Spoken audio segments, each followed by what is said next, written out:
Hey, welcome back. Especially for those of you who were with us earlier this evening when we did the Blue Beetle Patreon member stream along or stream watch party, wherever you want to call it. It was fun. Apparently, a lot of you liked it. The reviews of it are pretty great. I enjoyed it. Like I said, I thought it was what it was. I thought that it felt like a movie that was put on a streamer, but with the appropriate budget that I like to see put on any type of project. Like I said, I don't think being on a streamer should mean that you don't you go pick and save. It was perfect. Um, like I said, the performances were strong, but like I said, there was a lot of genericism to it. But like I said, I had fun with it. It was fun watching it, with other people. Especially this is the first watch along that I've done where it's the first time I've seen a movie. Usually when I do watch alongs of any kind, I've seen the movie a million times. I don't know how many times I've done a Blade Runner watch along. I've seen that movie 2,000 times, and Blade Runner 2049 probably about half of that.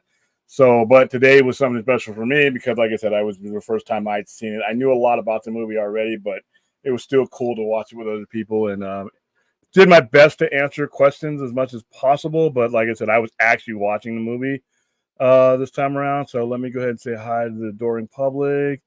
How you doing, Anthony? I'm going to run through your questions as quick as possible because I can see we already got like 22 chats in here. I'm not sure if you agree with the sentiment, William, but I feel the Minority Report was ahead of its time when it came to science fiction, and that's why people didn't give it. Well, everything Philip K. Dick does is ahead of his time, and a lot of the stuff that he that gets translated in the movie, like Total Recall, is based on something called a short story called "We Can Remember It for You Wholesale." The reason why that took off is because you had a huge star like Arnold Schwarzenegger, and it was an action movie. Minority Report, Tom Cruise is a big star, but at that point, it was a different level of star, and that's a different type of movie. That's more of a cerebral movie. Blade Runner is the same way. Do Androids Dream of Electric Sheep, which is another Philip K. Dick novel, and like I said, the concept itself was way ahead of what we were at in 1982. So unless you put a big star and blow up a lot of stuff like Total Recall did, you run the risk of his movies not translating over that well. All right, let's see. How you doing, Ray? What's going on? William, thoughts on Colorado blowing a 29-0 lead and Deion essentially blaming the players? He should blame. You can't blow a 29-point lead to a 1-4 Stanford team. That's just bad. That's just lack of discipline. You can coach a team up to a certain point, but you have responsibilities as a player when you are out in the field to especially the defense. You have an obligation as a player to execute what has been coached to you, and they did it to a certain point. But on the other hand, once again, these are all a lot of these guys, are coming from different programs. They came with them over there. Colorado won one game last year. They were 1-11. So right now it looks like they're on their way to being bowl eligible. Anyway, I don't think they were going to finish with a stellar record, even though they got off to that 3-0 start. You had a top-heavy Pac-10. You got Washington up there. You got USC up there. You knew they were going to lose at least 4 games anyway. So it's just a matter of getting the program back from where it was last year. He wasn't there. They were 1-11. This year they have a winning record, so they'll qualify for a bowl game, and they'll have to get better. They got to get better. I mean, you have to, you at some point the players have to do the job. Said players have to love the game and not just like it. Found the whole thing kind of weird. No, that's right.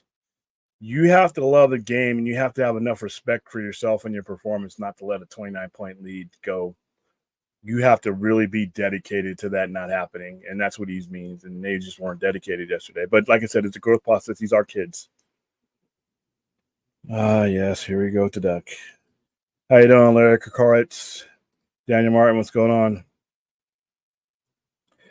All right, so make sure we are doing those things like subscribe, share, hit the alert button, do all that stuff. We're getting some consistency, which I'm proud of. Like I said, we might not have bang out views all the time, but we have consistent. views. The likes are going up and the shares are going up. So as I learn how to read this whole YouTube thing, I'm a little bit more satisfied with where things are going. All right, so let's see. Stop playing hi to Clint. All right, so everybody's saying hi to each other. Also, if you would like to send a tip to us, there is the tip link. I usually post it in the chat and pin it to the top, but I was too lazy to switch the server over today. Sorry.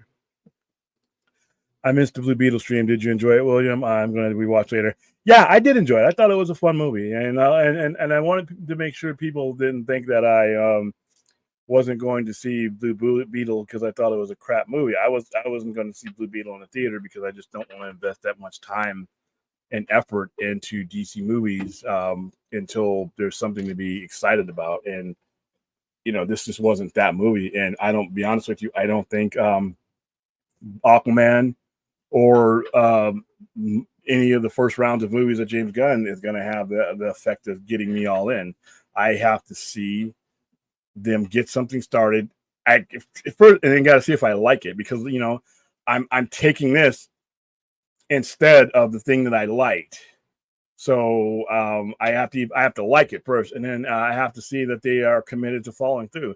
If either one of those things aren't there, then like I said, I'm going to watch those movies the same way I would I watched Blue Beetle today, and that is either in a watch group or on HBO Max. I'm a little bit tired. Like I said, this one is going to be an easy one. It's just answering questions and carrying a conversation. I'm sitting down. I got my back thing on. Nah, I'm worn. I'm worn into the ground by the summer. So when we get fall weather and below 100, that's where I get a lot of stuff done. How you doing, Chappie? What's going on? Spider-Man was with us today. The wrestling event I went to was crazy, so good. I recommend Labor of Love. They do local stuff. What arena was it at, Larry? Was it at the 2300? Was it at DCW Arena? I'm curious.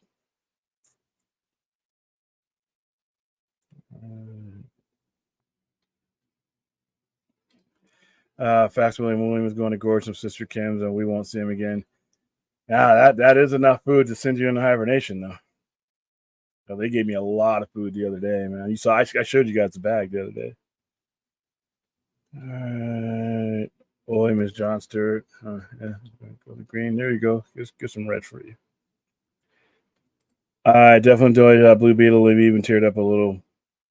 Yeah, and I thought, like I said, there were a lot of cliche moments, but they did them well. Just like with Creator. There was a lot of just old tropes that they use in science fiction movies all the time, and that's always going to happen. And I don't mind old tropes being used and cliches being used as long as you do them well and they fit. I'm fine with them.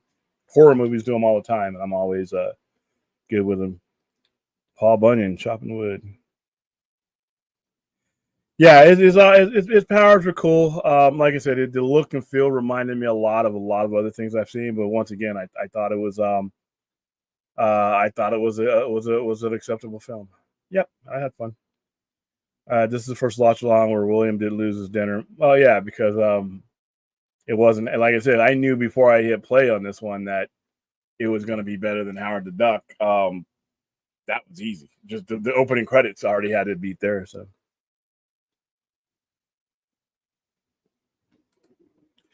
Oh yeah, the beginning one, that's kind of gross. Where he's like splitting out of his back. Let's see. I'm glad I didn't see any man junk in there because he got naked every time that he used the suit for a while, and I'm like, dude. What movie would you like to do a watch long live stream next? Me personally, I mean, we'll be watching Blade Runner for all of them. You leave it up to me.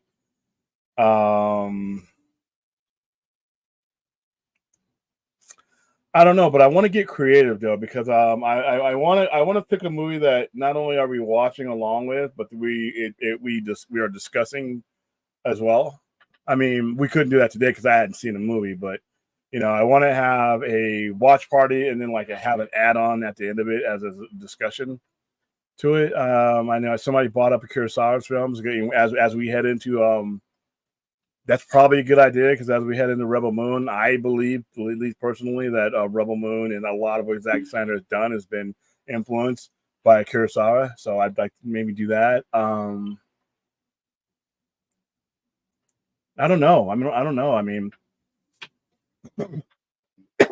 just about any movie, because once you put a movie in an environment, or we have people talking about it in the manner that we talk about these, almost any movie you give me could be acceptable.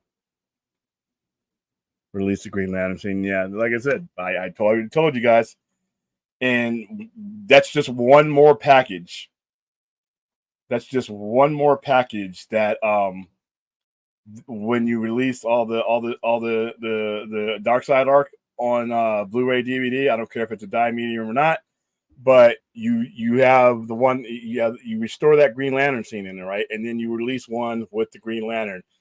And what you would do is you would have it's a ring case. It's a bright green, emerald green case with a plastic top on it. It has the ring, the actual Green Lantern ring in there, and it's turning because you can get a little 80 wind up thing. It's not that expensive, and they mass produce them. The little go cars and everything else that you see, the little Hot Wheels, they're cheap, and you have the ring spinning. And when you open it up, there's the Blu-ray, and it glows. The light comes out, and you have the Blu-ray and everything else in there. It lights up for you. So yeah, I mean, I'm telling you, they need to start making some of this money I'm giving them. I think Zolo did a great job too, and there's no reason he shouldn't keep playing the character. No, I agree. Now, as good a job as he did, it's still Blue Beetle, which is, oh well. How you doing, Jacob? Ghostly, what's going on, man? Yeah, the suit effects were good. Like I said, it reminded me, and somebody bought it up in the during the watch along Iron Spider. William, thought on John Carpenter reveals that Halloween Kills is his favorite movie out of the new trilogy at New York. Wow. I don't know what to say to that. I don't know what to say to that. That movie was awful, and Halloween Ends was worse. I don't. Everybody's got a right to their opinion. He definitely has a right to his. Hey, look, I'm going live. We've been on live for 17 minutes. Hey, cool. Definitely the guy who founded the franchise would be, would be able to tell you. But I just thought the one he did in 2018 I thought was great. I thought it was beautiful. Cinematography was great, the music was great, the story was great, but Halloween Kills was absolutely abysmal, and Halloween Ends was just like a bad Wile E. Coyote cartoon. But you know what? John Carpenter loves him. Doesn't mean I have to. There's yeah, we're just gonna have to disagree and respect each other on that one. Liquor Coats has tipped $5. Here's my vote for next watch party. Midnight Meat Train, baby. Let's meet it up. You know what? Why not? Look what it did to our chat room. It changed the directory of our chat room. Why not do Midnight Meat Train? You know what? Let's put that. Let's schedule that. How you doing, RJ? William, growing up, there was a rock song. Rock or a song in general that you felt happy melodies and guitar riffs of the song didn't fit the lyrics for me. It's Heaven by Los Lonely Boys. Growing up, was there a rock song or a song in general that you felt happy melodies and guitar riffs of the song didn't fit the lyrics? No. Most of the bands I listen to, their style of songwriting is in synchronous synchronicity to the lyrics, like the way the process of writing the song, like in any band like Queen, it's interdependent on so many things that each person is bringing to the band that you generally don't have something like that. The song is being written. Okay, so if we get together, we write a song and it's a rock ballad or it's supposed to be depressing, then that's the tone of the song. Everybody usually conforms to that tone of the song, from the lead singer all the way down to the rhythm section. So usually the bands I listen to, I can't speak for other bands, but for the ones I listen to, no, I haven't had that issue. All right, William, you got to have your jug of flavored water to wash down those meals. Yay, hydration. I have it right over there. I might take a break and go grab it. I sat down and just turned on the massage machine and didn't even get back up again. Yeah, man, it's close enough to the animated stuff I've seen. I was satisfied. Oh, Blue Beetle? Just haven't watched any of that. All right. How you doing, Fun? What's going on? Williams on Taylor Swift Eras tour under 126 million to 130 million on its worldwide box office. Yeah, and they're only playing it on weekends. So it's not like it has it's not, as long as it's in theater, it's not going to play every day. So that's impressive, actually. This woman just basically grew money on this tour in every way. So, RJ William, how do you feel about Jonathan Hickman bringing back the Ultimate Universe and relaunching it? Super curious to see what his Ultimate Spider-Man looks like. Thank you, Camus Bunich. Yeah, I was 100% against the dissolution of the Ultimate brand. I thought personally, from a retail side, that was stupid. And the reason I think it was stupid is because a lot of the stuff that resonates with these movies that were so successful really came from more of the Ultimate side. The look and feel, for me, this is just my opinion, look at Captain America, the Ultimate Captain America and Ultimate Avengers. That to me, they used more of that when they built their composite. They used a lot from everything in the standard 616 as well, but I've always looked at Marvel movies as more emblematic of what was going on and they never made those connections. And that's something that James Gunn is doing that I think Marvel should have been doing 8, 9, 10 years ago, is making the connections to those IPs, because they're taking from them.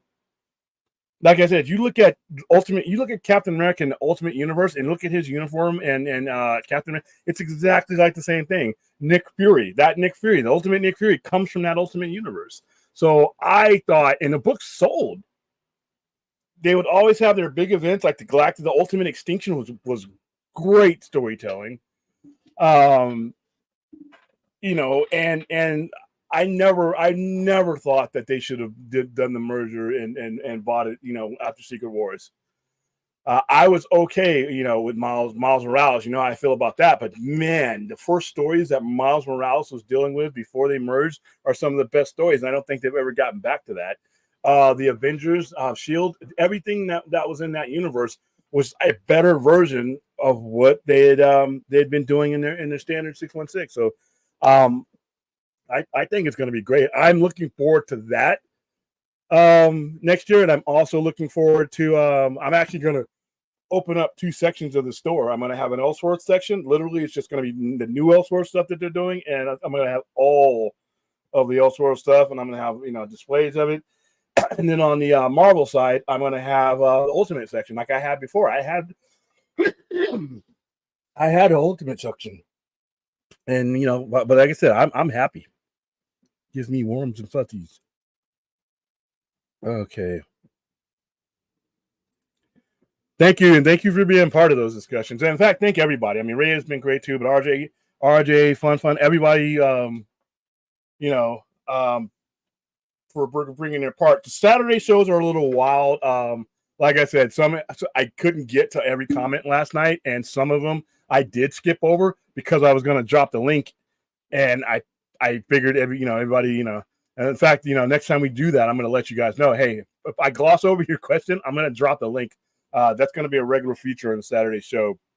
If you notice, I eliminated a topic so we can make that happen, because it's cool to be able to go engage on the screen like this, but it's also cool to get people on the screen with you because the conversation is more accurate. So that was cool. We were able to do that twice today. We were able to do that. actually twice yesterday, and we are actually do it today with the stream along. So I hope to balance the show with on-screen stuff and reading the comments, and then every now and then bringing people in, because like I said, Saturday night shows, I'm getting the topics down, trying to keep the topics on pace, and then trying to read the comments as they roll by. And I don't want to not read the comments that are relevant to what we're on at that point, because some of them pile up. So yeah, but yeah, thank you guys for bringing, like I said, this show, especially the open mics, it's about you guys, and you guys make the show the high level that it is. All right, how do you feel about a bunch of DC Comics creators jumping ship over to Image Comics and launching their own franchise line? Feels like the 90s and 2000s all over again. A lot of big names left DC. They'll feel the impact. I mean, I don't know if too many people were too sad to see Jeff Johns go, but they'll recover. Like I said, when Image formed, the world kept going on. You just had another imprint now. You had more variety, but I think DC will be fine. It's just eventually, and a lot of those guys, just like what happened, will still do work with DC again. I mean, Jim Lee helped form Image, and he runs the damn show now. So I think these things need to happen every now and then. But like I said, getting Jeff Johns away from DC, even though he was a brilliant storyteller, he had gotten to the point where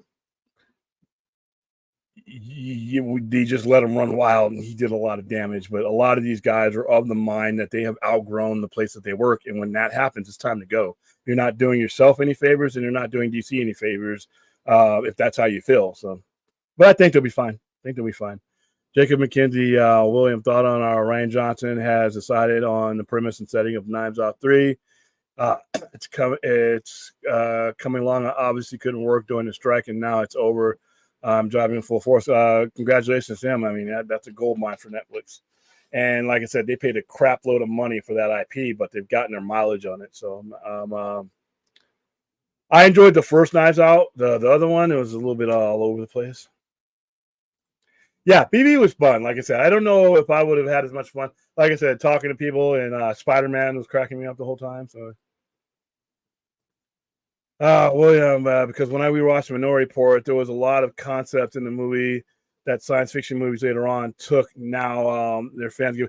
Well, that's going to be with anything. Like I said, Blade Runner bombed. Blade Runner was a bomb, and it was not because it was a bad movie. It was because, the concept was just too.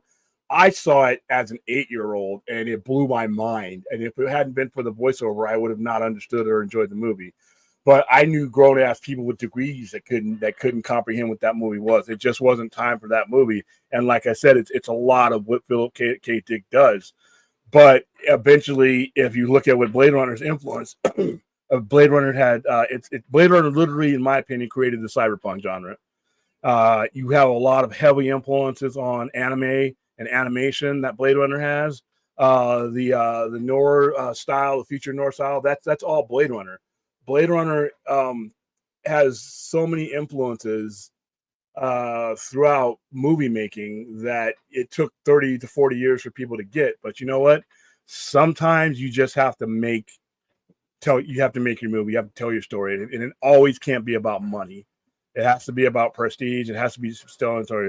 There are so many movies now that we look back on that are, that did not do well at the box office, but we're like, how would we exist without these movies?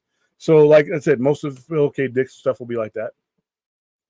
All right, I'm glad you like Blue Beetle. It deserves to do a lot better. It's a very good comic book movie, not a masterpiece, and doesn't reinvent the wheel, but it's a good origin story.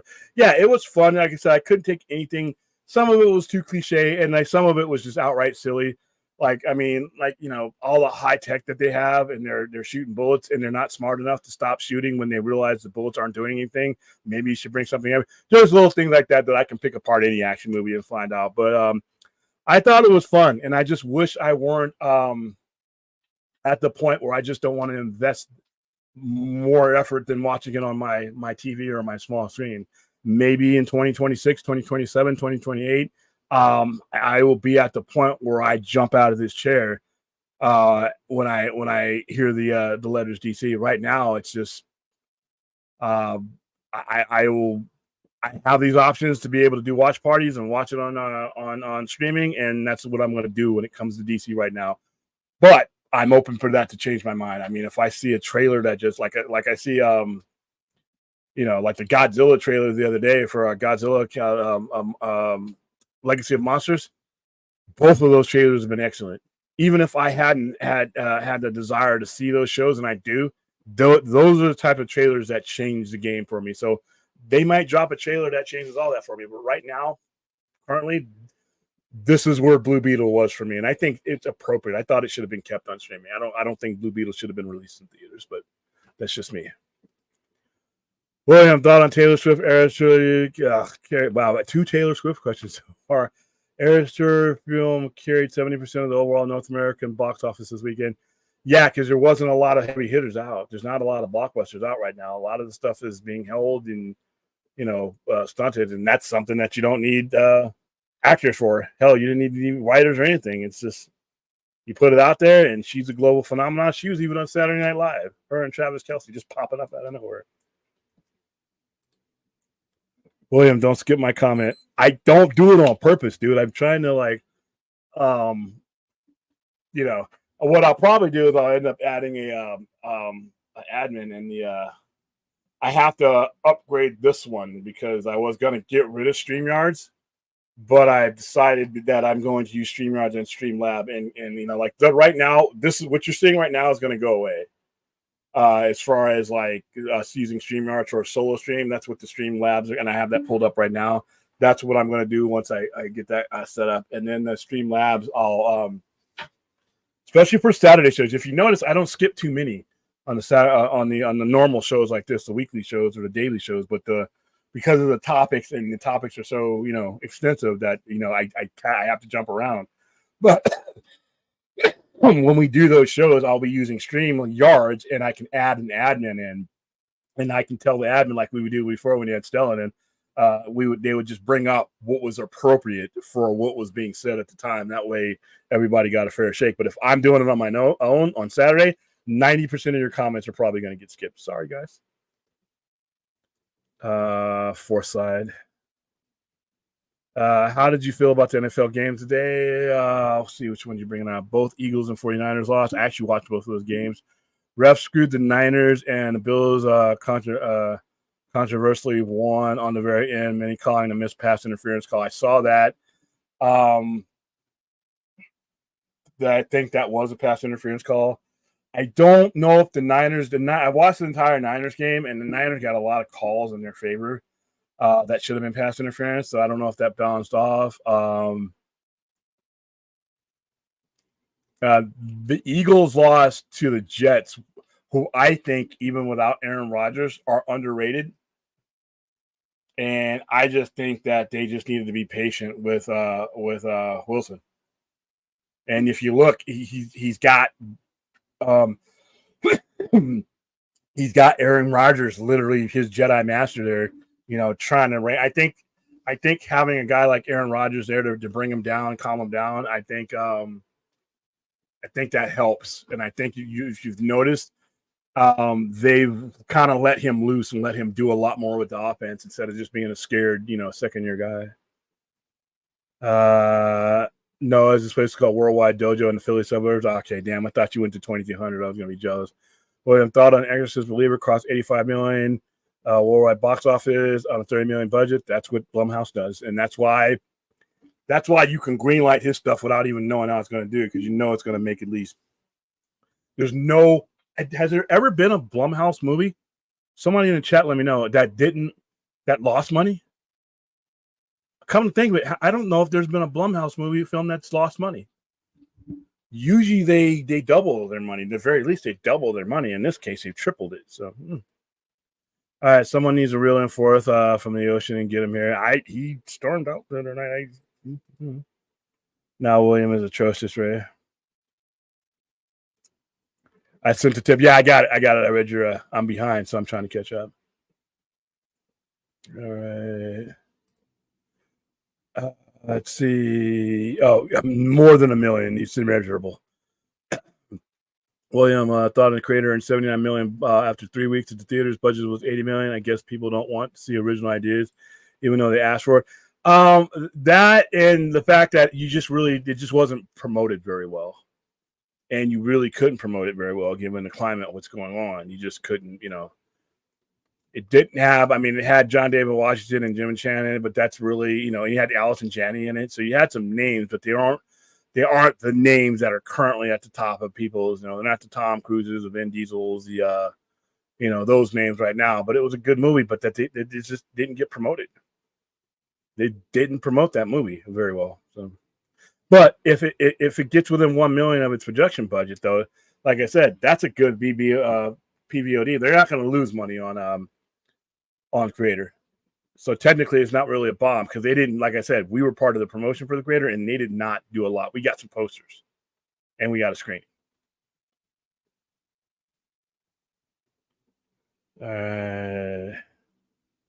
No, absolutely not.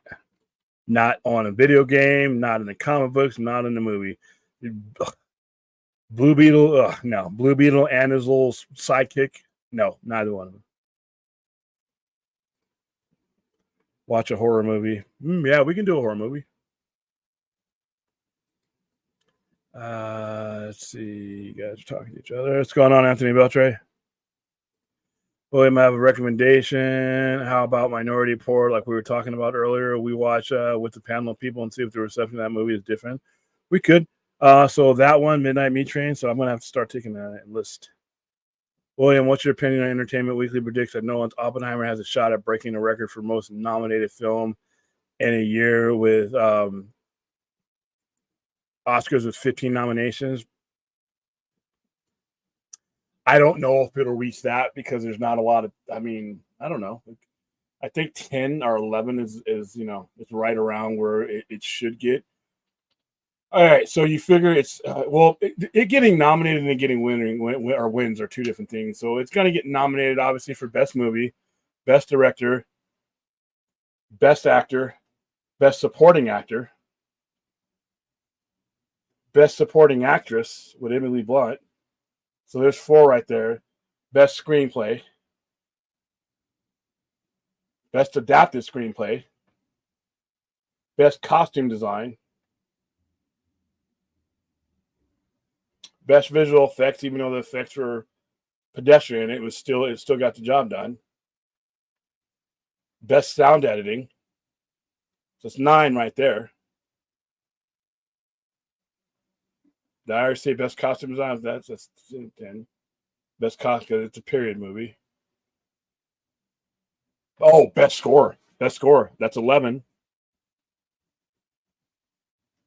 What else could he be up for?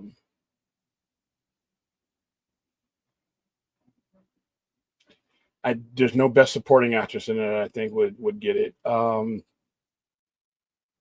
Yeah, so right there's 11. So there's probably some more that I'm not even thinking about that it could get nominated for, but I think it'll get nominated for at least those. Now, depending on how Killers of the Flower Moon is received, and what was the other one we were talking about? Why can't I think tonight? There's 2 other movies that could Barbie's going to get nominated for a bunch, but I don't realistically think it's going to win that many. And I definitely don't think it's going to win any in the top 4 categories. We have Killers of the Flower. There's another movie that's coming out that I can't remember that's it's yet to be released. That's probably going to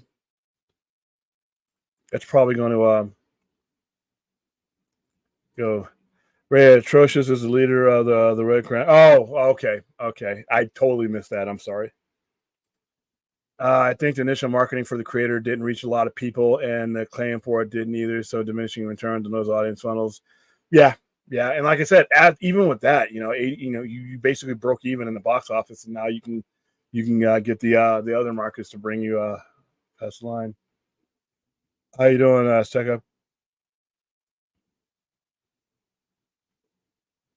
This America wins when 41 is in Philly. Wow, dude. Yeah, be sure to smash the like button, subscribe, all that stuff. Oh wow, you guys asked me this before. What are they? Seven Samurai. It's got to be Seven Samurai. It's got to be. It's to me, that's the one that got me into all that.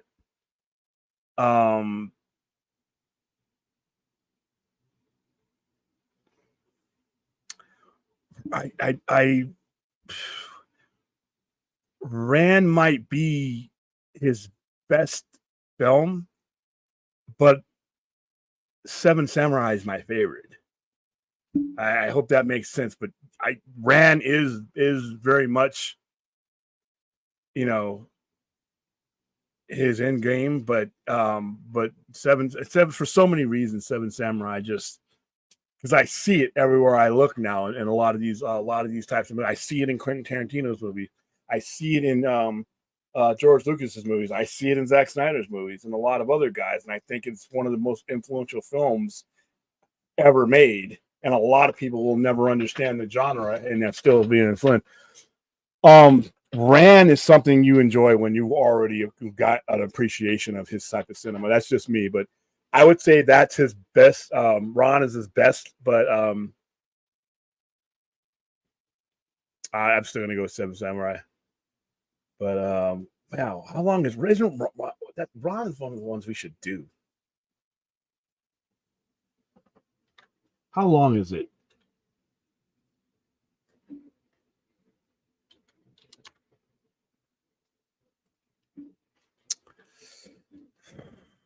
Yeah.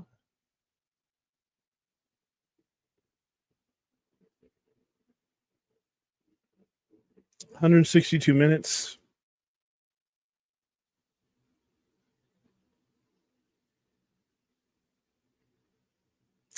I wonder how many people we would get to,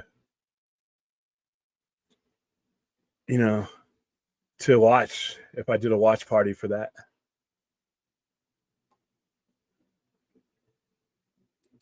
I mean, that's a deep movie. I mean, King Lear is deep to begin with, but that's a deep movie. You know what? So we got Meat Train, we got Minority Report, but we might have to do Ron. We might have to do it. Damn it. All right, let's see. Yeah, fact like that. The Lantern Brewing, like I said, I know physical media. We just had a topic yesterday of last night of physical media going away.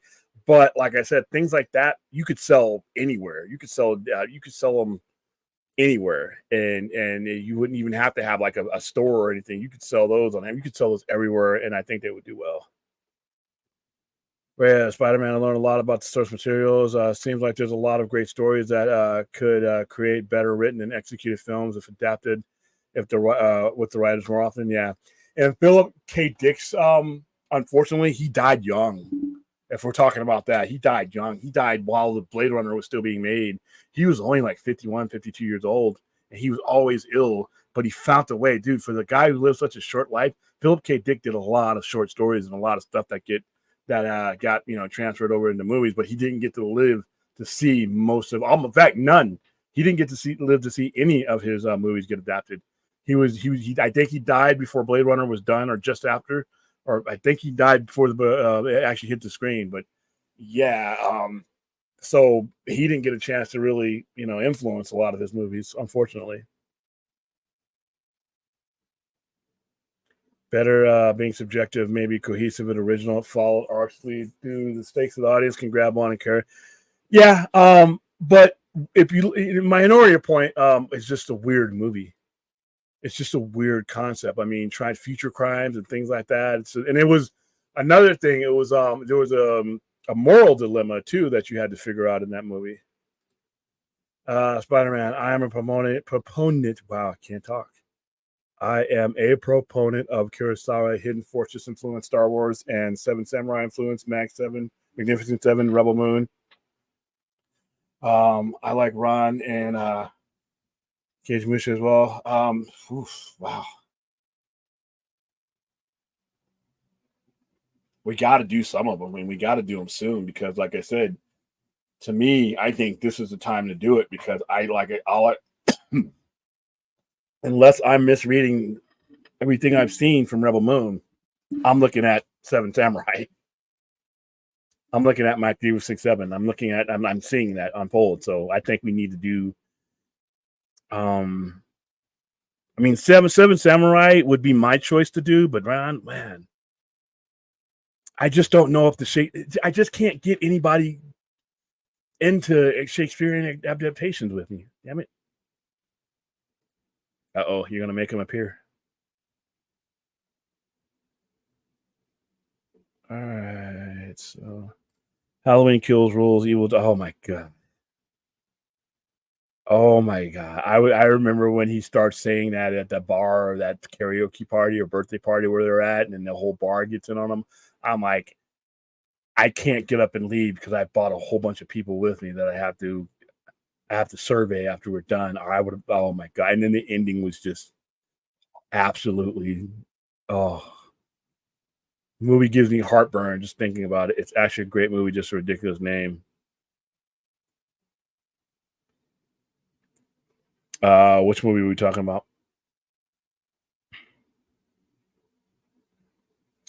I'm pretty sure you'll tell me. How you doing, Antonio Baker? What's going on, Fourth? William, what is your opinion on Marvel looking at using Secret War to soft reboot? I've said this before. I'm totally on board with it because they've done it. They've exhausted all the storylines of this one, and it's time for something new. And if you're gonna do a reboot, and you guys know how I feel about reboots, but if you are going to do it, you do it when you've exhausted everything you can out of what you have. And now that they have ownership of the X-Men and Fantastic Four, those two IPs are alone to do it. Do it again and do the kind of build-ups and do the kind of stories that they want to tell. They've done it. I mean, they've used up these light bulbs that they've had for the last 13 years. So I'm on board with them doing it. Like I said, they're in a rare circumstance where they have the credibility to do the reboot. Other franchises, DC doesn't have the credibility to do the reboot, and that's why it causes the problems that it causes. But they've done it. They've followed through. They've given you all the continuity that you needed, and now they're giving you a new one, which I'm fine with. Kurosawa influenced many Western. Yeah, the entire spaghetti Western movement, in my opinion, was help being influenced by him. Fourth has been summoned. Did you guys say his name 5 times? Oops, rest up there. All right, let me clarify my question with him. Is there a song for a rock song in general that you felt happy melodies and guitar riffs didn't fit? Well, that's a tough question, Anthony, because okay, like we were discussing Weezer last night. There are songs that are about depression that have a happy riff to them, but they are appropriate because that's how that writer is coping. He's using an upbeat riff to cope with something negative, so it's part of the song. I don't know. I think I understood your question. I just don't know of any bands that did it without it fitting. You know what I mean? They usually, most of the bands I listen to, they are symbiotic with each other to the point where the mood and the tone of the song is going to bleed out. Either that or you're going to know why it didn't. Like I said, in the case of Weezer, The World Has Turned and Left Me Here, that's about depression, but that's not a depressing sounding song, but that's the tone of the music is sometimes a coping mechanism and it fits. There's some Nirvana songs out there that the riffs, sound like they're, more suited for a mosh pit and not what the actual tone of the song is supposed to be. But that's part of the whole deal. So the answer for me would still be no. Are you at all interested in Invincible season 2? Absolutely not.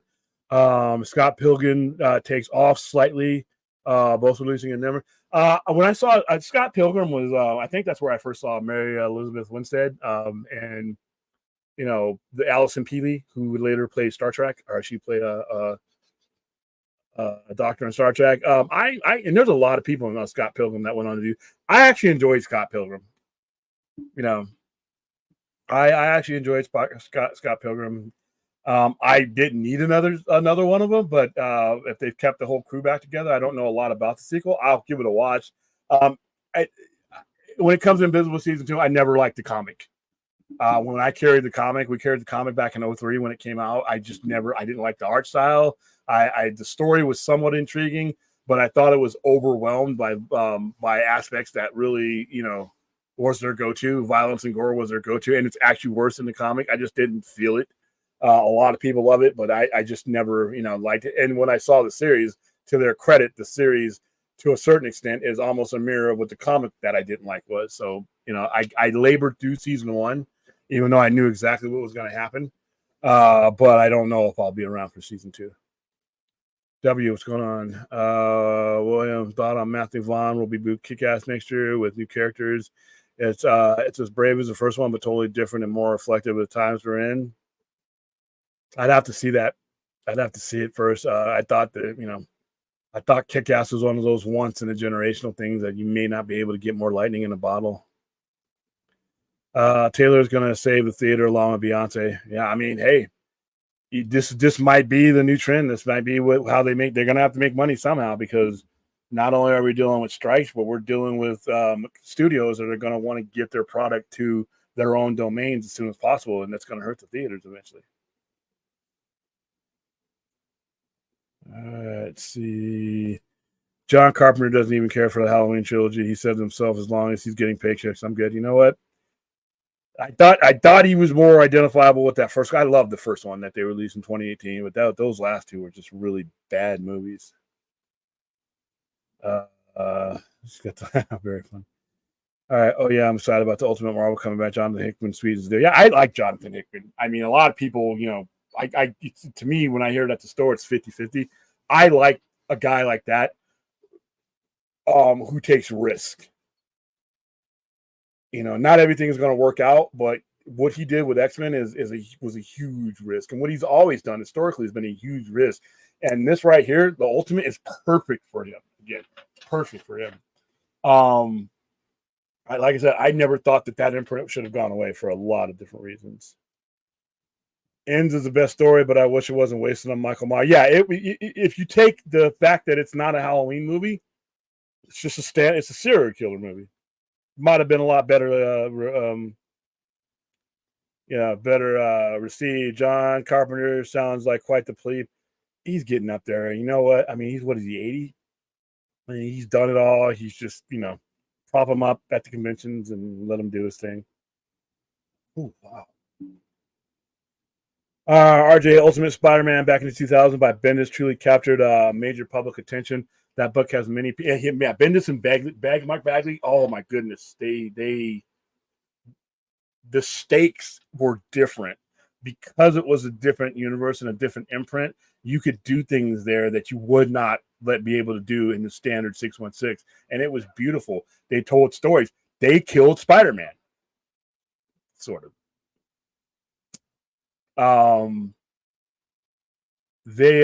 But that story, Ultimate Spider-Man number 4, I think. I have it at the store, but yeah, number 4. It's an expensive book now. They killed Spider-Man, and then the stories that they were willing to tell, and they just got free license to do what they wanted to do, And I love Ultimate, so and I love Bendis. Like I said, that's another guy that people are kind of split on. I love Bendis's work. Bendis, Brubaker, those guys are some of my favorites. That book was many people's entryways in the comics because it was released alongside the Sam Raimi movie. That, and when we were selling it, one of the things that made it easier for that book to sell, it was a new Spider-Man. You could get in at the ground level. In fact, you still can. Other than Miles Morales' first appearance, most Ultimate comics aren't that expensive, relatively speaking. And a kid could get in, and that was their new Spider-Man. That was their Spider-Man number 1. And yes, the movie, with Sam Raimi's movie coming along, it was a perfect storm. But they didn't have to go spend 30, 40, 50 bucks to catch up on Spider-Man. They had something in their hands right then and there that was, their Spider-Man. And that's another thing. And they extended that with Miles Morales. A lot of people connect with Miles Morales on a cultural basis, but the fact that he's a brand new character that they can still collect and go back and get, he's only 11 years old as a character, as far as how long he's been around. That that invigorates a new generation that might get into comics, as opposed to somebody in that age group is like, oh, how much does Amazing Spider-Man 238 cost? $125. I can't do it. So it helped. Ultimate Nick Fury with Samuel Jackson first. Yeah. Yeah, and you know how you got that. You know how you got that, right? From what I hear, they asked him if they could use his likenesses, and he I guess he said, and this somebody could let me know if this was true. Yeah, as long as if you ever make a movie out of it, I get to play him, and there you go. The new John Carpenter was pretty tight. Yeah, his score is great. His score, even in in the movies I don't like that he does great scores, and he's an underrated composer. Ultimate Spider-Man by Bendis is still one of my favorite comics ever. I wish 616 Spider-Man could be good, but sadly the editorial at Marvel are obsessed with soap opera stories with Peter Parker. Yeah, they're I just wish I like the less complicated Peter Parker. That's kind of like why I like Miles Morales. He has his complications, but they're just stuff that Peter dealt with in his first 3 or 4 or 5 years of being Spider-Man. All right, so what am I seeing? WS. Are you trying to spell something out for us? Let's see. Azteca Exorcism dies tonight. Keep David Gordon Green away from any more classic glory. You know what? That movie did very well. I kind of enjoyed it. I mean, it wasn't the greatest movie of all time, but it wasn't a complete waste. William thought on, according to Daily Mail, Christopher Nolan is extremely interested in doing something very different with the James Bond. Yeah, I'm hearing rumors that he wants to do a period one where it's in the 60s. Now, on the surface, I'm like, what? Because James Bond has always been modernized, but at the same time, I'm like, that's kind of interesting. I'm not totally opposed to that. So, yeah, I'll be looking forward to that. Aaron Taylor Johnson is currently the first choice to play James Bond. It's a good choice. Mighty Rex Bendis drew Sam Jackson on a napkin and Nick Fury before Ultimate Spider-Man 9 years before Iron Man 1. Yeah, that's how it happened. They basically, he allowed them to use the likenesses, and then Samuel L. Jackson, he adds these things to agreements. When he says yes to something, he's a Laker fan. Look at his lightsaber in Star Wars. It's purple and gold, baby. I have that lightsaber. Purple hilt or purple blade, gold hilt. Those are Laker colors. Look at the Laker games. You'll see him there with his Kangol hat flipped backwards. Laker lightsaber. That's who he is, man. I saw Manga William. Sell Manga, you'd be a billionaire by next summer. I'm starting to sell it. Like I said, I got somebody who's we're starting to get a little bit more anime and manga, and it's just here in Vegas, man. I where I'm at, it's just I don't get that type of customer, and you have Chinatown that is more in the neighborhood district, and they can blow me away. I have yet to be able to get the discounts that they can get there. So I got it in. I'm getting it in. I'm being very selective and very careful of how I get it in. But I do eventually by mid 2024, I want to have a fully functional section. It may not be like what all the other stores have, but it's going to be based on the clientele I get. It's not doing as well with my tourists. They notice it, they see it, but they have that stuff back home. My Asian community that does come in, they get a lot of it stuff direct. They skip the middleman, but it's increasing. It's increasing. I just got to be super careful because, like I said, I want to sell when I get in, But yeah, I mean, I've increased my anime stock considerably. William, are you psyched about DC continue? Yes. Continuing Elseworlds with Gotham by Gaslight and Kryptonia? Yes, I am. I'm excited about those continuations, and I'm excited about the new stuff. I'm excited about Elseworlds. Like I said, I'm going to build an Elseworlds section, and I'm going to have I have the thing I'm going to cut out of the logo. I'm going to cut it out of styrofoam and paint it, and put the styrofoam, the stone paint on it, and I'm going to put that right there, and I'm going to have all the Elseworlds stuff going from the original Gotham by Gaslight, Kingdom Come, everything. And then hopefully what I would like them to do is like with Earth One and all the other stuff that is technically an Elseworld, do like they did with Black Label when they took over with that, and they took a lot of the Vertical stuff and made it Black Label. Just put that logo on it. And I man, Zazoff, if you're watching this show, please pick up this Elseworlds ball and make that money off of it. William, what's your opinion on Robert Kirkman responds to a possible The Boys and oh my goodness. Please don't. Please don't. Those are two drastically different things I don't think go together, but you know what? Anthony, Mortal Kombat is setting the stage, I think was promising. William, thought of Kevin Feige came up with the idea for WandaVision being filmed Infinity War and Endgame. That makes sense. I wasn't the biggest fan of WandaVision like a lot of people were, but Fourth one's out. I can't wait for Invisible Season 2. Let them cross over after they complete their stories like an extended Elseworlds chapter. But The Boys in Walking Dead, hell yeah. You can't lose with zombies. I don't know why. Even DC, Deceased, man, Marvel's up. Dude, that shit sells, man. Zombie movies still do well, and I thought people were tired of the zombie genre on all levels. I'm like, dude, in the early 2000s, every other movie was a zombie or a zombie movie remake. Didn't matter. They still did well, and they're still doing well now. It's like, wow. All right. William, thought on Michael Caine has officially retired at the age of 90. Congratulations. He's 90. He's dealt. There's nothing left for him to do and enjoy the rest of his life. You know what I mean? I hope Stephen Yeun can portray Invincible live action. That'd be a good casting. William, what's your favorite movies of Michael Caine? Wow. Okay, that's a question I got to pull up a list for. I mean, we're talking.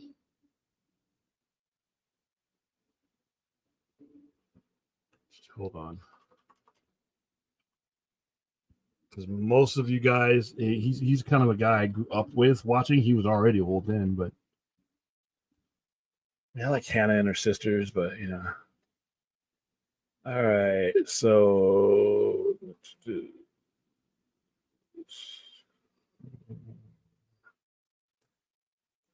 All right, 1933. Wow, he is 90. He's getting old. Dude, he has his own little British order. Oh, by the way, it's Sir Michael Caine to you in the chat. Let's pull up his filmography, and I'll do this real quick. He's got so many movies. My goodness.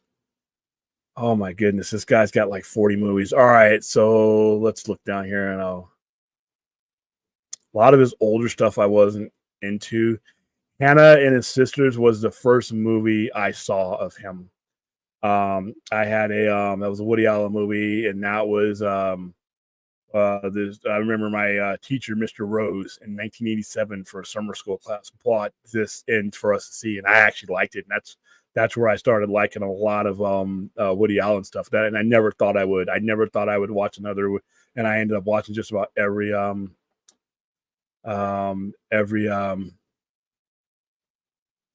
Woody Allen movie.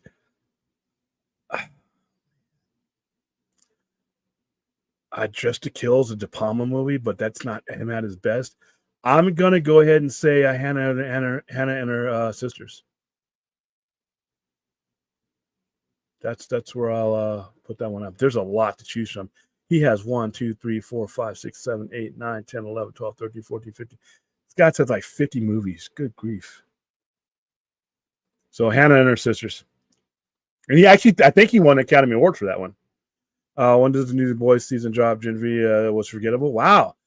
Now, I haven't watched Gen V yet because I haven't finished The Boys. I do not know when the new season drops. I don't know how much has been affected by the writer's strike or the actor strike.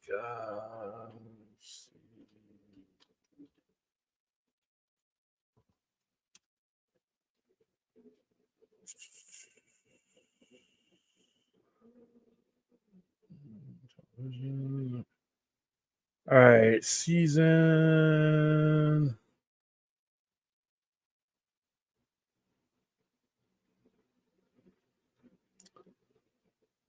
doesn't tell me when. It's still TBA. Let's see.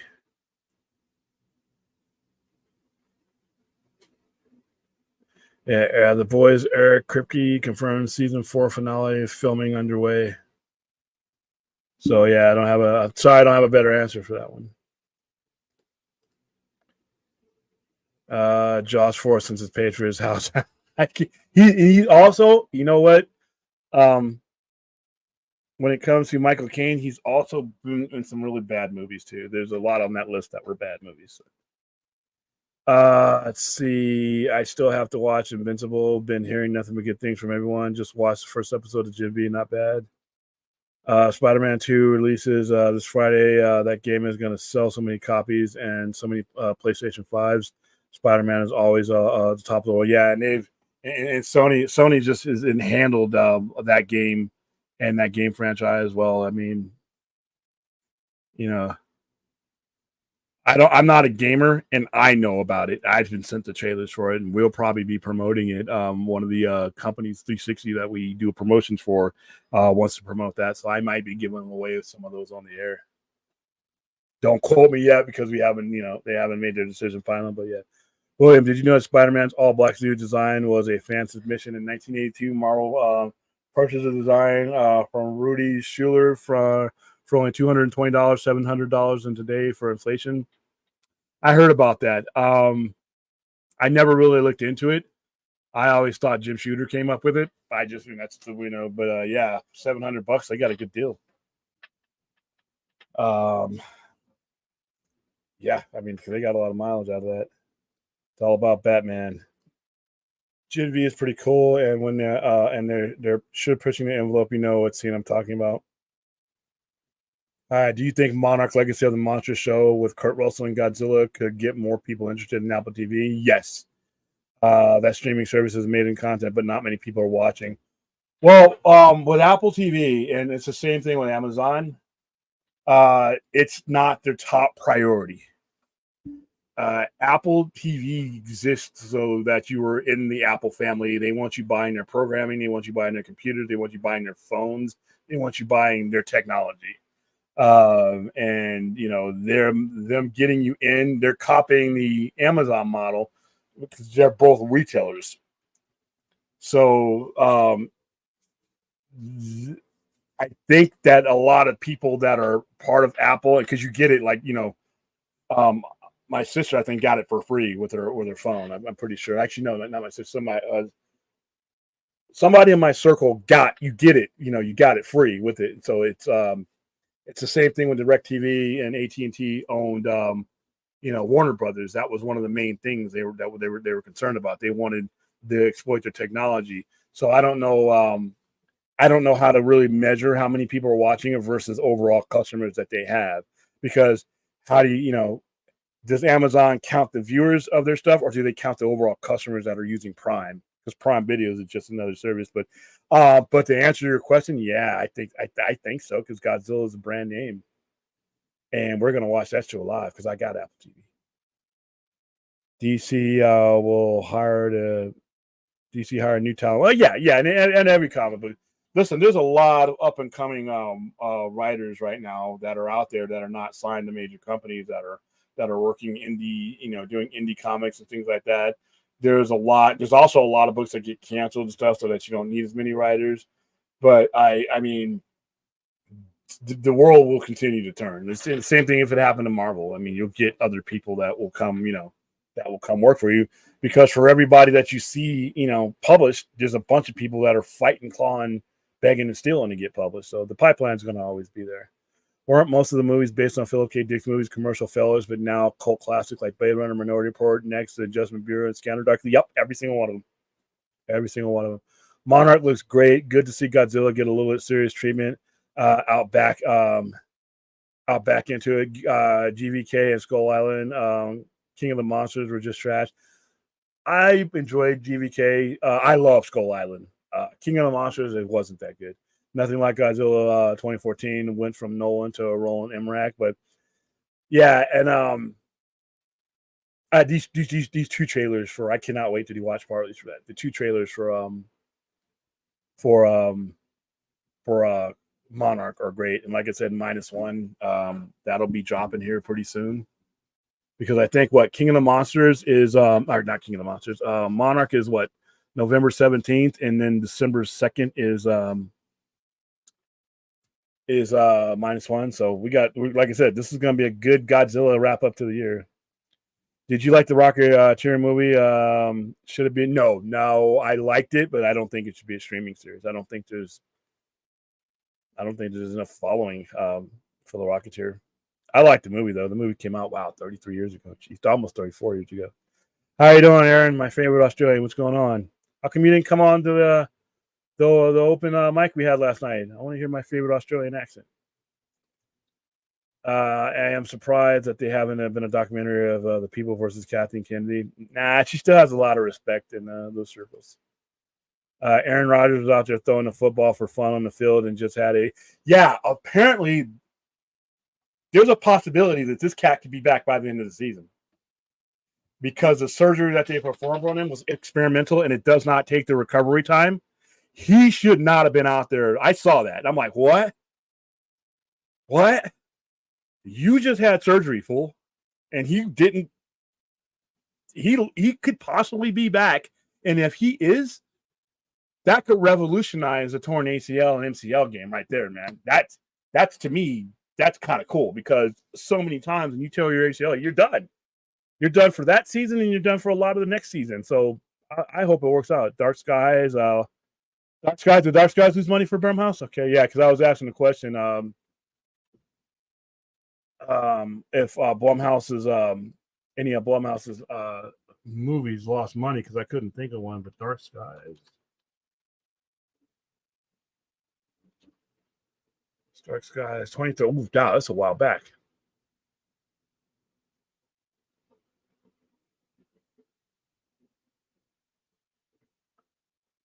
Let's see. I don't. Are we talking about the same Dark Skies? Because the one I'm looking at that Blumhouse did, it cost $3.5 million to make, and it made $27.8 million. Granted, this is split up a bunch of different companies. You had Dimension was fun. That Alliance, Ion Global, Weinstein Company. But yeah, that movie made 3 times its budget. Dude, you made a movie for $3.5 million. That's some Blair Witch shit right there. Ah.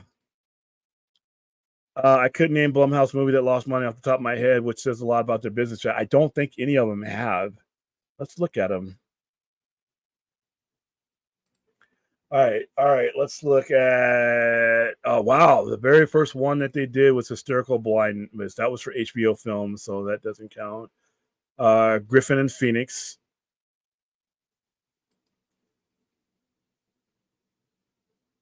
Yeah, that was done for $500,000. It made $1.4 million.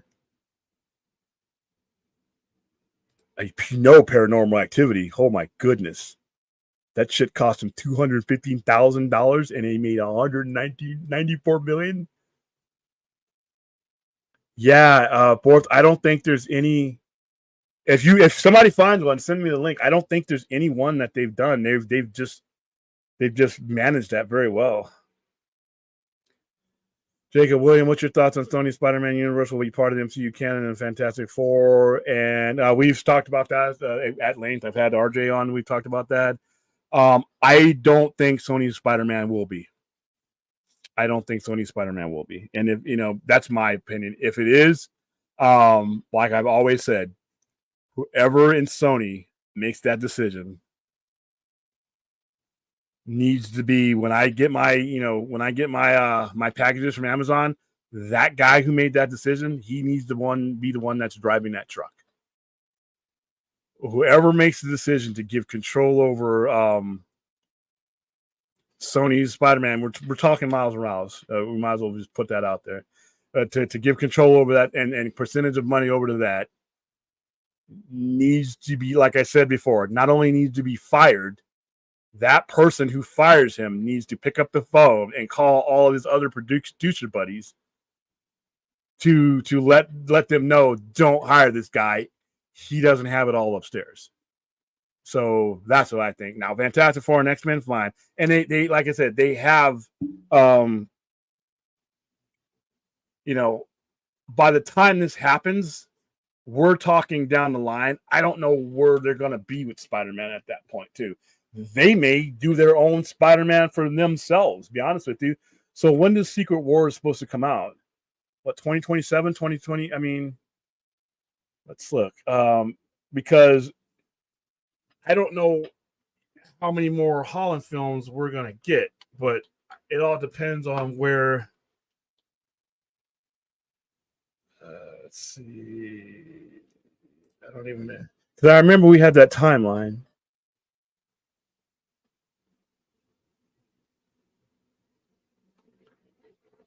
One, issue 2. Talking about titles. Man, this was such a mess of a series. I hated Secret Wars. Madness. All right. In June 2023, Secret Wars was rescheduled to be released in May 20th, 2027, and following the King Dynasty. Now, all that's going to get delayed. So let's look at it maybe 2028. So we're talking 5-6 years from now. It all depends on where they're at with Tom Holland Spider-Man, or if they're going to be done and if they're rebooting. I don't know what they would do. I would say now no, and I would fire whoever even uttered that shit coming into my office. I'd just get out. You have 10 seconds to get out of here while you still have a job. But 5 years from now, I can't tell you where Marvel and these stories are going to be in 5 years. I can't tell you where they're going to be at in 5 months. So I'm opposed to it. I don't think it should happen. It's bad business. But 5 years from now, in 2028 and possibly 2029, because like I said, I mean, there's a lot of other stuff that has to come before Marvel that's being delayed that fits into. So who knows? All right, let's see. Jacob, William, I guess Sony got their wishes to be part of MCU with all these spin-off movies with the Spider-Man characters. Not really. I think they're building, like I said, once Madam Web, I reserve the right to change my statement once I see Madam Web, because I think Madam Web could change the game for them as far as their own contained universe. Depending on how they want to realign things, because given the nature of her powers, I need to see what they're going to do with her before I can even give you an answer. And to be honest with you, nobody can really give you I can give you a preference, but I don't think there's anybody out there who say, oh, it's definitely going to happen. I don't think there's anybody who can say that. There are too many things up in the air right now, and it's too far away. If you're talking about it happening in Secret Wars, like I said, I just gave you the timeline of that. Its original release date was 2027. Now, all the other stuff that leads up to Secret Wars, it still have to happen, and that's being delayed. So whenever they give me a release date of something like that, I don't care how successful the company is, add maybe 6 months to a year to that sometimes. Even without strike and work stoppage, you just have a lot. Look at Blade. Blade was screwed even without the strike. That's what kind of stuff happens in Hollywood. So we'll answer that. Get with me in 5 years. Heaven, Lord willing, I'm still around. Knock on wood. What's the creator about? I've seen the trailer, still don't know. The creator is about AI and androids and of the such are existing side by side with humans, but there's something that happens. I don't know if that's a spoiler or not, but there's an apocalyptic event that happens in a major city that turns the Western world against AI, and AI has fled to places in Asia where they can live side by side with mankind, but the West still considers them a threat. So they sent hunting crews out there to try to kill them all. They've created a weapon, something that can really end it, in the aggressors, their main weapon. There's a spaceship, and you see that in the poster, that big thing in the poster. That's the spaceship that you use to attack, and the new weapon can shut all that down. And so John David Washington's character is sent to find out, about the weapon and who made it, and to kill them and destroy them both. And it doesn't happen, and he ends up flipping sides, is basically. But you see all that in the trailer. But that's basically what it's about. Blue Beetles on Young Justice. or maybe waiting until she gets fired to kick out. I mean, I've been hearing Kathleen Kennedy's going to be getting fired for a while. Yeah, I enjoyed. I really like. I said, I think they opened a lot of doors to a lot of things they didn't have time to properly explore. But other than that, I thought it was all right. William, did you hear the Entertainment Tonight Canada has closed its doors? No, I did not hear that. I'm still getting over. Oh, best editing. Yeah, best editing. That will be 12. I'm still getting over Suzanne Summers dying. Man, dude, there's only Joyce DeWitt's the only one left. I love that show growing up. John Ritter died young, but she had been fighting a 23-year battle with breast cancer. That's a fight. That's a fight right there. You can only do so much against cancer, but when you take care of yourself and fight it for 23 years, like Olivia Newton-John fought it for 30, that's a fight. I rest in peace, but I commend that battle right there, man. William, thought on Julia Louis-Dreyfus' response to Jerry Seinfeld teasing potential Seinfeld reunion. I don't know what the hell he's talking about. It won't matter. It won't matter whether she knows what the hell he's talking about. If Jerry Seinfeld picks up the phone to any of those guys, they're going to be there in a heartbeat. I never understood the appeal of Seinfeld, but you know what? I'm in the vast minority. People love that show, so love it. Thank you, Vince Variety Channel. Hi, Aaron. Napoleon. Napoleon. I don't know why I couldn't remember Napoleon. Why I couldn't remember a Ridley Scott movie that just may get him the Academy Award he should have gotten. Let's go. Yeah, Napoleon. Wait, RDJ wouldn't be nominated for supporting actor or no, best supporting actor. That's what I said for so the main of the top ones, it's going to get nominated for it's going to be nominated for director, movie. So best director, best movie. So Nolan, and for both of those. Best actor, Murphy. Best supporting actor has to be. He has to win it this year, unless I see something else. It's going to be Robert Downey Jr. I don't know if Emily Blunt it would be considered a best supporting actress or best actress, but she needs to be nominated. I don't give a fuck for which one, but those she needs to be nominated. And that's it. So no, Robert Downey Jr. is excellent in this movie. He has to get nominated, and I wanted to slap the shit out of him. And that Michael Fassbender slapped the shit out of where you're doing such a great job. I just want to just open hand you right across the side of your face, because he was great in that. And the guy he represents, the guy who he's playing, just that whole thing ruined his career. And after Oppenheimer was chased out of that community, they blamed a lot of it on him, and his career never recovered. But Robert Downey Jr. just plays him expertly in that one. So I really know. Robert Downey Jr. for sure. I think Black Christmas flopped for Blumhouse. Let's look.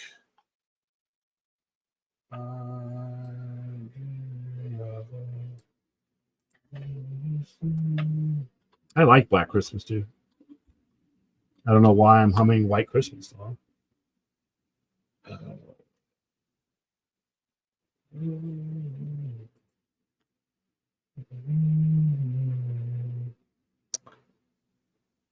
No. Black Christmas, 5 million, made 18.5 million. And Blumhouse doesn't spend shit on advertising. They don't spend their money on that. That's the other companies that they partner with. That movie, I remember that movie they don't spend, and the money the time that they do spend money, Blumhouse, the movies make money. Listen, I thought Halloween Kills, the last two movies sucked, but they made money. So I still got posters at the store from Halloween Kills and all that, t-shirts.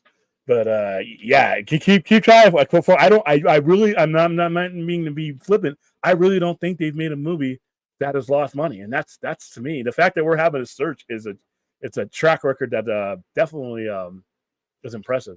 I definitely think RDJ is getting nominated. Oh yeah, he has to be. I will laugh in the face of the Oscars if he doesn't get nominated. Because the only other time the best chances he ever had, to be honest with you, two other chances. Chaplin was his best chance before this, but he got nominated for Kurt Lazarus as as Kurt Lazarus in Tropic Thunder. He got nominated, but unfortunately, he was nominated the same year that Heath Ledger was nominated for that role, and nobody was beating Heath Ledger that year. Nobody was beating Heath Ledger that year. And as much as I love Kurt Lazarus, I'm the dude playing the dude disguised as another dude. As much as and that's the last comedy I've ever paid to see, by the way. As much as I love his performance in that character and he's deserving of a nomination, there was no way Heath Ledger of that year gave an all-time great performance, and that's. But I'm glad to see Robert Downey Jr. get it. I really think Robert Downey Jr. will win it this year if he's nominated, and he's going to get nominated. It's going to be Gold. Jacob Gold can definitely tell Zach is a Cowboys fan. Rand is Macbeth. Macbeth is my favorite. I thought Rand was King Lear. Ron was King Lear.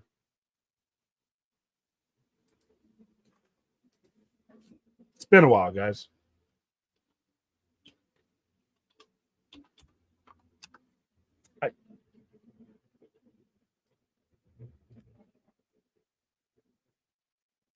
Ron is King Lear. Granted, I am not a Shakespeare expert, so I am not going to fight you on this one, but I've always, King Lear is an epic action drama film directed, edited, and co-written by Akira Kurosawa. The plot derives from William Shakespeare's King Lear and includes segments based on legends of, I'm going to fucking butcher this, Damayo More Mutan. The film's, yes, yeah. Yeah, it's won an Academy Award for Best Costume Design. Made for $11 million, but hey, Cowboys fans are the most delusional fans of all time. All right, I'll let them win the Super Bowl. The Cowboys fans keep receipts. Okay, yeah, Throne of Blood. There you go. Easy to get mixed up. I mean, if you can get Kurosawa, you might as well go get into John Ford. That was it. Was his inspiration for his work. Yeah, that was the inspiration. But I the reason why I would go with Kurosawa now, because the likenesses of the work is most similar to what we're about to jump in with Rebel Moon.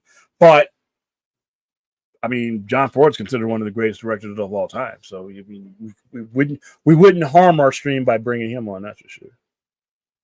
Yeah, like I said, I'm willing. My taste in entertainment in general is diverse. So I want the streams to I want my streams to reflect the diversity. You can always make a poll to the side or just have a big list of what we plow through. Yeah. All right, let's see. Afternoon, Aaron. Yeah, it's afternoon there. Cool. William, I would like to know what Spider-Man would be like in the MCU without the limitations of that Sony implements. What do you mean in particular? They don't give them any limits. They've pretty much let them do what they wanted to do. I mean, obviously it's a Sony movie, but that's what I mean.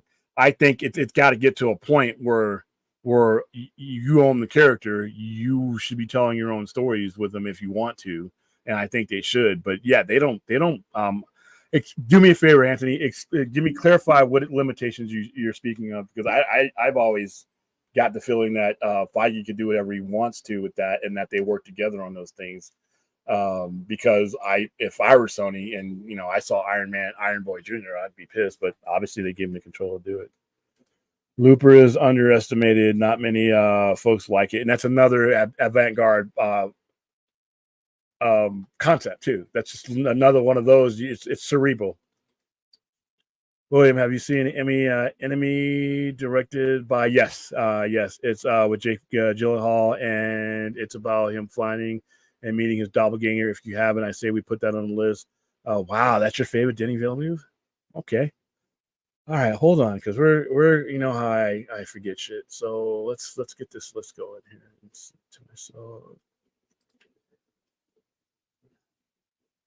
All right, so So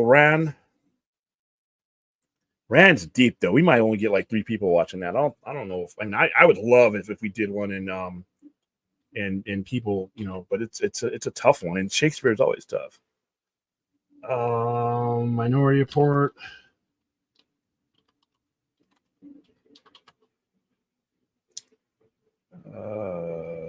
Midnight Meat Train.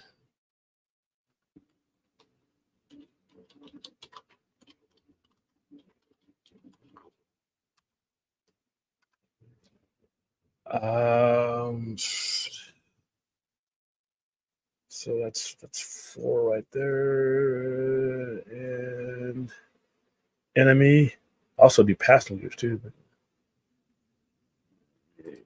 Enemy. All right, I'm gonna keep this open in case you guys get more suggestions, but I don't see any reason why, because I want to do these watch alongs frequently. I don't want to. I want to do them more often because it's a lot of it's a good way for me to see some of these movies again, and in a lot of different ways. Some of these movies that I'm going to suggest are like Midnight Meat Train. I've never seen that before. Just like Blue Beetle Today, I'd never seen that before. So, it kind of pushes me out of my zone to get off my ass and go see these movies. So, noted, Larry.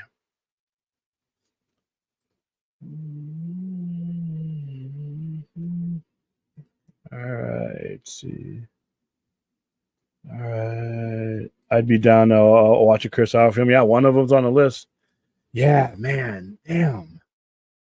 Like I always, you just never know what kind of fight people are going through and where they're at in life, both mentally and physically. It's just that's why, like I said, and this went back to about a month or so ago when the whole Mikey Sutton thing when he passed away. And all I ever heard with that guy from our community at the time was just vitriol and all that. And and then now he was gone. And it's like, this is a guy that, nobody had, nobody on our side for the most part had good things to say about. You didn't know what that guy was fighting. You didn't know what that guy now, was any of this stuff worth, getting all heated over.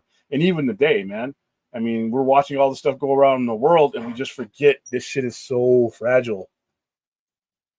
The fight just to stay in this game is a hard one that starts with just being able to wake up in the morning. Suzanne Summers, man, damn. We just talked about Michael Caine living a nice full life at 90 and still going. And 76 is not that old when you think about it. Because when you're in good health, you can live forever. Mick Jagger and Keith Richards are apparently never going to die. Knock on wood, I guess. But yeah, R.I.P. Suzanne. I mean, that one hit me. Some of these deaths are hitting me because they are part of my upbringing, and it's like, damn. Pee Wee Herman. I didn't really know Pee Wee Herman was 7, but I also didn't know what he was fighting up against. Man, it sucks, man. Yes, that was the first Rian Johnson film I saw. Brick is really good. Meat Train, yeah, it's on the list. William, do you think CM Punk is going to come back to WWE, and will that be a good business move for them? There's always a chance. Whenever you can ask me a question like that, that means there's a chance. I hope he doesn't. I don't like what kind of rules he would have to come in under. I think Tony Jaa, as much as I enjoy Tony Khan and his product, I think that was a horrible mistake. I still think there's 1% of his conspiracy theory in the back of my head that says that he's gonna come in and beat somebody over the head, and you're gonna pull off a mask on an AEW event, and he's gonna be him. And he's gonna hit somebody over the head with the bag that has the belt in it. I don't know. But I don't see anything. I mean, WWE would get a lot of money because they would, they sell a lot of merchandise, but they sell a lot of merchandise now. He doesn't need the money. So I don't know. I would like to see him go somewhere where it's an undeniable. I still think that Impact should go after him because he would bring Impact to a level no one will be able to deny his greatness at that point. If you go to Impact, a small fed like that still has a good considerable amount of money to spend, and you take them from where they are to wherever he leaves them, that will be his legacy more than anything else. So, Videodrome. All right, let's see. I don't think Rebel Moon will be staunchly influenced by Kurosawa. It will just have that surface level posturing. I haven't watched Kurosawa movies, but just studied the videos. like I said, I can't tell you, for sure, having only seen, Rebel Moon trailers and teasers. I see it all over the trailers. I see it all over. And the story, I see it all over the story. That's just me. Maybe because I have a keen eye, I'm looking for it, maybe. But watch watch Seven Samurai. Watch Seven Samurai and then watch Magnificent Seven. You'll see what I mean. I think if you actually see those movies, you might think a little bit differently. All right, Ghost Song, 100 million. Let's see. Yeah, and it just pains me that we never got a chance to see um Granny Goodness and all the characters, more Desaad, all that, the whole thing. I mean, and I hope that gets revisited someday. I also think you should watch every Brandon Cronenberg film. He's 3 for 3 so far. I know his dad is, but have I seen any of his movies?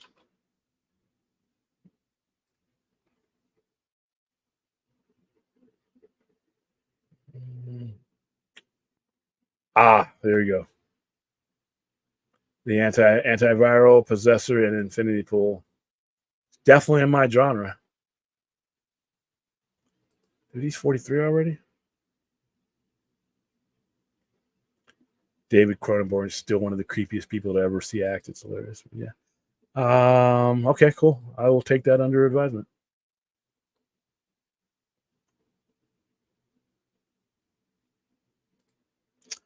I don't think when they do this, I think you'll see all these prime characters at the end of this universe, but I don't think you're going to see them again after that. What I think is going to happen is that by the time, if they ever do get around to doing another Captain America, another Iron Man, and all these other ones, it'll be so far down the line, at the tail end of what they're doing now with X-Men and Fantastic Four. There'll be different actors, and they'll be a lot more accepted. The different actors, it'll be a lot easier to accept them years down the line. But I don't think you're going to see the major ones that we've seen the last 13 years there again. I think the whole point is to put the focus on things that they hadn't been able to. David Fincher's Fight Club was released 24 years ago today. What is your favorite thing about that movie? The end credits. That movie's long as fuck. And it's my least favorite David Fincher work. Sorry. I think that movie is long. I think it's boring. I didn't like the twist. I did not like the twist.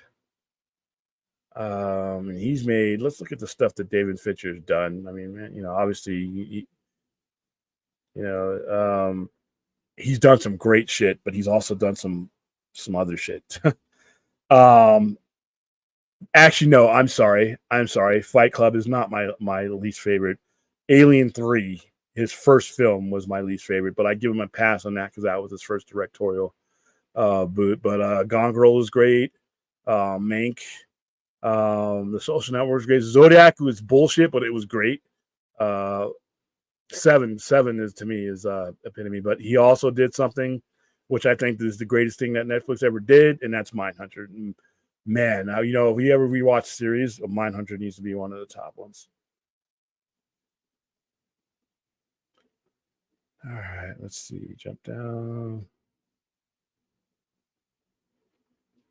Yeah, the title is ridiculous. Me Like Me, it sounds like a porn. But now that you guys have explained to me what it is, we'll be watching it. Yep, hit the like and subscribe, do all that crazy stuff. Oops, comments, brand. Yeah, there we go. See? I hate the way it covers my face, but I don't know how to change that. So I'm just going to leave it there.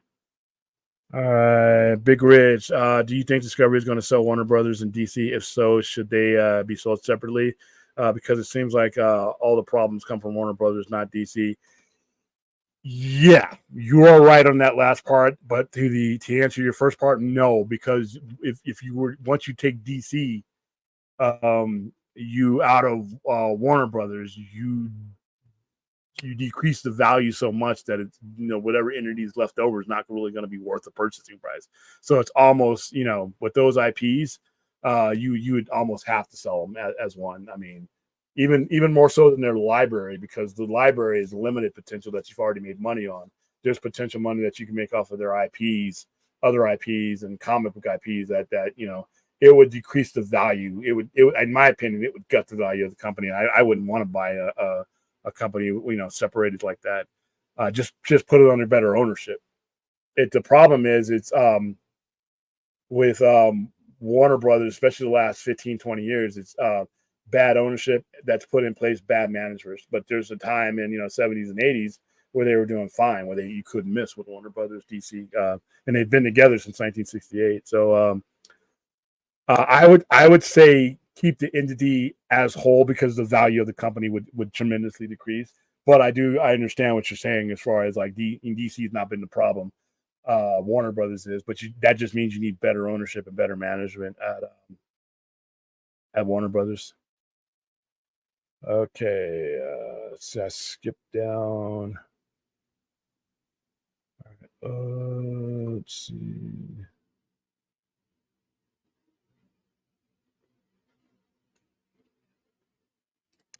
Thanksgiving or Thanksgiving? Ooh, that's a tie. That's going to be a tie, Dark Knight. I thought you were talking about the newer release, because I've seen the trailers for that one. I haven't seen it yet, but Thanksgiving for Thanksgiving, okay.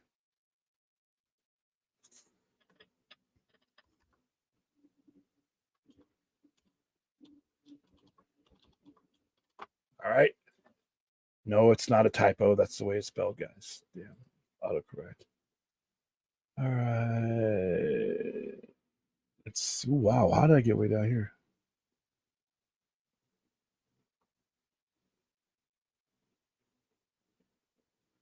Okay, you guys are talking about tofu.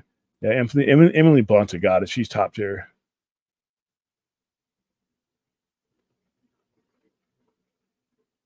Oh, okay, so let's see.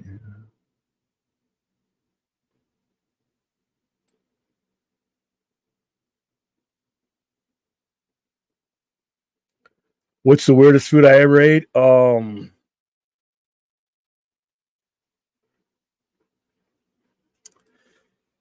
was I in Kuwait when I ate eel? Eel. I ate eel when I was in Kuwait.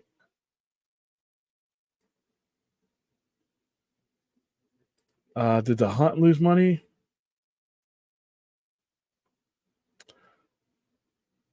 I don't think so. Wow, I am way behind. Hold on, guys.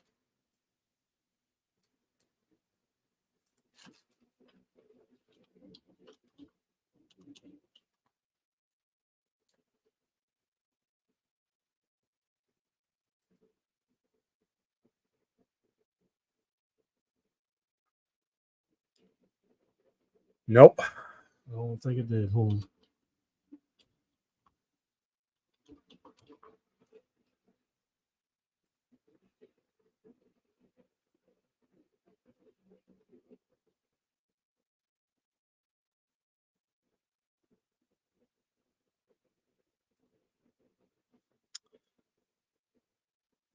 You found one. You found one. The Hunt. 14 million, and it only made 12 million. So there you go. You did indeed find one. All right. So let's see. I missed a lot.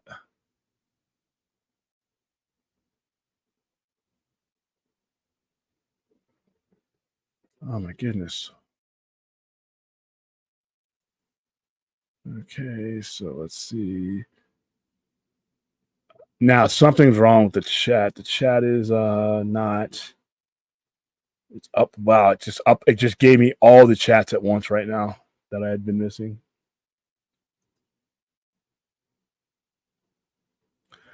William, I think what he means by limitations is that Sony basically owns the movie rights to Spider-Man. If Marvel buys the full rights, they will never sell those full rights. How different would Spider-Man be? No, it wouldn't. It'd be the same. It'd be the same. what you're seeing with Tom Holland Spider-Man is that character under their control. They write that character, that they produce those, they co-produce those films. The script is theirs. So whatever they wanted to do with Spider-Man is what you saw with Tom Holland.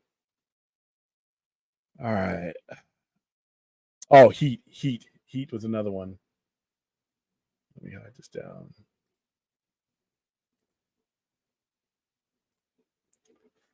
Heat. All right. That's one of my favorites. My favorite Michael Mann movie. The other side of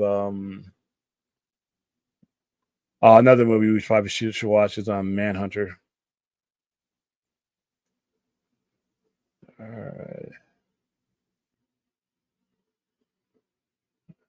I watched Three Company as a kid, but I really grew up. I really grew up with Sue Ann Summer for Step by Step. Oh yeah, that was back in the '90s when Urkel was around. Man, I remember TJF Friday. Better believe it or not, people, Friday was not the graveyard that it is now.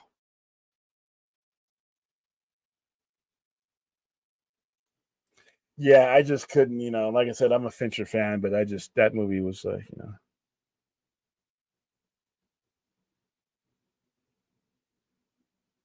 All right. Seven's the best. A lot of people consider that. A lot of people consider that to be one of Kevin Spacey's best performances.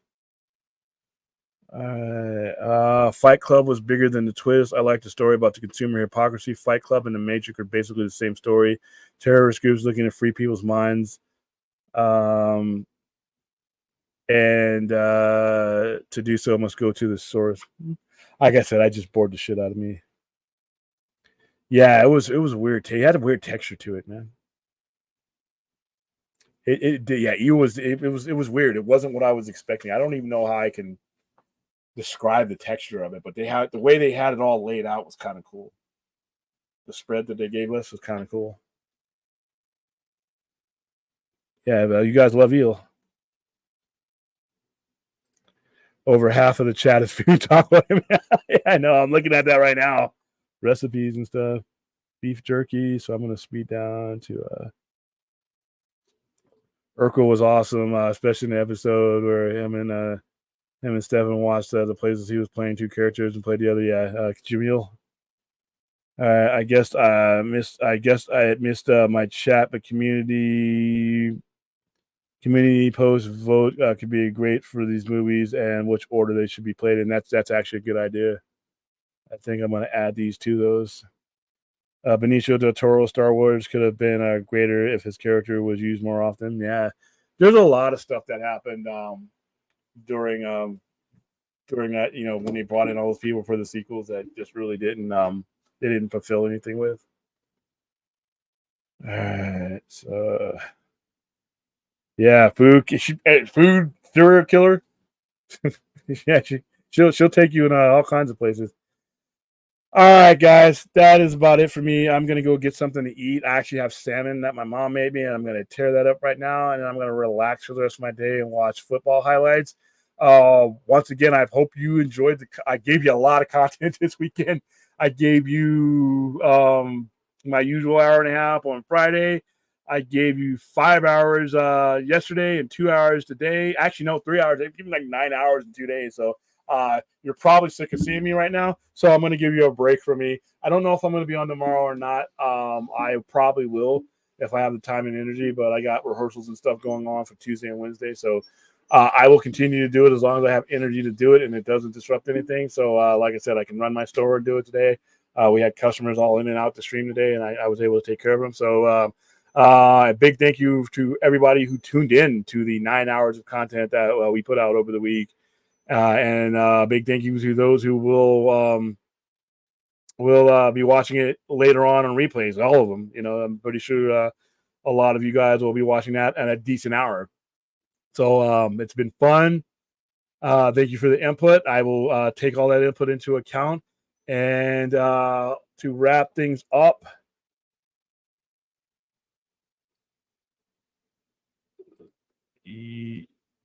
we're about to begin another week. That in itself is depressing. Like Tori Amos said, or Randy Newman. I don't know why I don't like Mondays, but that could only be the tip of the iceberg. You just never know what someone is going through physically, mentally. Everybody puts on their best face, but you don't know what's going on beneath the skin. I am pretty sure that all of you guys could memorize this and could recite it to me already. But my question is, does everyone around you know about this asset? Does everyone around you know that there's a really quick place to go if they need an ear? Does everybody, your family members, your friends, all those people know that 988 Suicide and Crisis Lifeline 24/7 call, text, or chat exists? That's the next step. I'm pretty sure you guys are all in good hands and you know what to do if you run up against it. But let's broaden it. Let's make sure everybody around us, even the ones we know or don't know, if you have shows, you have streams, you have YouTube, you have Twitter, any of your social media, just throw it out there. It can't hurt. Nobody's going to think you're any lesser for putting this out there. You don't even have to use my little crazy blue and dark blue thing. You can do your own as long as you're getting the message out there. So on that note, time to go watch some TV, eat some food, take a Benadryl or two, and slowly doze off while I watch sports highlights. Thank you all. Thank you all for the support. And thank you, more importantly than money, thank you for the conversation and being able to carry on the conversation in a civil manner. That's all I've ever really wanted to bring to any community I stepped into, is not total compliance, not total agreement, but a conversation that can be had. Both ends. And I think we've all, especially this weekend, done a great job of doing that. So, all right, guys, time for some salmon.